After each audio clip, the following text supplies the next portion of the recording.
விசுவாசிக்கிறன் எவனோ அவன் கெட்டு போக மாட்டான். பாருங்களேன், ப்ரெசன்ட் டென்ஸ். ஆகவே பவுல் இந்த அதிசயமான வார்த்தைகளை பயன்படுத்தி நம்முடைய வல்லமையின் மகத்துவம் அதில் பாருங்களேன், நம்மிடத்தில்னு தன்னை சேர்க்கிறார்.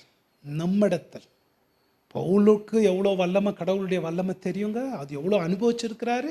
அவர் என்ன சொல்கிறார், தண்ணியும் அதில் சேர்த்துக்கிட்டு எனக்குள்ள பாயிற அதே வல்லமை தான் ஒரு துளியும் குறையாம நம்ம விசுவாசிக்கிற ஒவ்வொரு விசுவாசிக்குள்ளேயும் வேலை செய்துன்றாரு. ஆச்சரியமா இல்லை அது உங்களுக்கு? பவுல் ப்ராக்டிக்கலாக அதை உணர்ந்திருக்கிறாரு, செயல்பட்டிருக்கிறாரு.